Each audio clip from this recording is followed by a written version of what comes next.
म सबैलाई तयार हुनको लागि भन्न चाहन्छु, get ready for the revolution. राष्ट्रिय स्वतन्त्र पार्टीका सभापति रवि लामिछानेले काठमाडौँ उच्च अदालतबाट बाहिरिँदै गर्दा क्रान्तिका लागि तयार रहन भनेका छन्। आफू विरुद्ध काठमाडौँ जिल्ला अदालतबाट आएको आदेशको विरुद्ध उच्च अदालतमा निवेदन दर्ता गरेर बाहिरिने क्रममा पत्रकारहरूसँग कुराकानी गर्दै उनले क्रान्तिका लागि तयार रहन भनेका हुन्। उनले अहिले आफू बोल्ने समय नआएको र बोल्ने समय आएपछि धेरैको बोल्ती बन्द हुने जिकिर गरेका छन्। पत्रकारले तपाईँ राजावादी हो भनेर सोधेको प्रश्नमा उनले आफू आवेग र उत्तेजनामा आएर कुनै पनि किसिमको प्रतिक्रिया नदिने र तपाईहरूलाई हेडलाइन दिने पक्षमा छैन भन्ने जवाफ दिएका छन्। पत्रकारले रविलाई उत्तेजित पार्न खोजे पनि उनी अहिलेको राजनैतिक परिस्थिति बारेमा बोल्न चाहेनन्। बरु उनले पार्लिमेन्टमा बोलेका कुरा पत्रकारलाई स्मरण गराउन चाहे। बिना कुनै विषम परिस्थिति दुईवटा ठूला दल मिल्छन् भने त्यसबाट उत्पन्न हुने परिस्थिति कति भयावह हुन्छ तपाईहरूलाई अन्दाज छ। उनले यो शब्द एमाले र कांग्रेसको सरकार बनेपछि पार्लिमेन्टमा बोलेका थिए। साथै उनले अहिले नाङ्गिएको सरकारको लाज छोपिदिनलाई आफू अदालतमा धाइरहेको बताएका छौं। सुनौ उनको छोटो अभिव्यक्ति।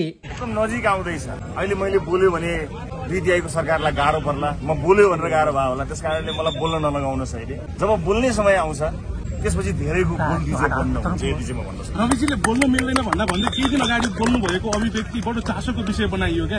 रवि लामिछाने चाहिँ राजावादी रहेछ भन्न चर्चा गरियो, हजुर नबोल्दै गर्दा के हो खास राष्ट्रपाको? म आवेग उत्तेजना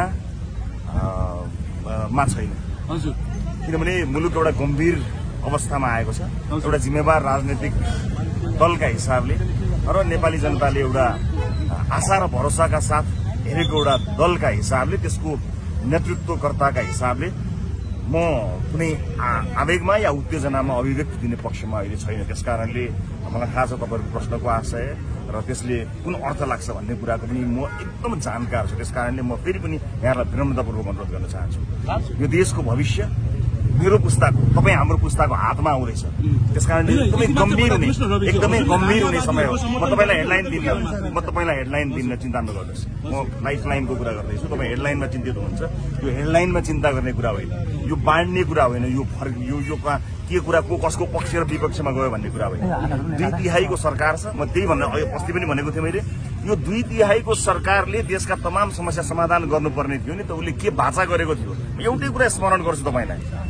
मैले पार्लिमेन्टमा के भनेको थिएँ, जब दुईटा ठूला राजनैतिक दलहरू बिना कुनै विषम परिस्थिति मिल्छन् भने त्यसबाट उत्पन्न हुने परिस्थिति कति भयावह हुन्छ तपाईँहरूलाई अन्दाज छ भनेर मैले भनेको थिएँ नि।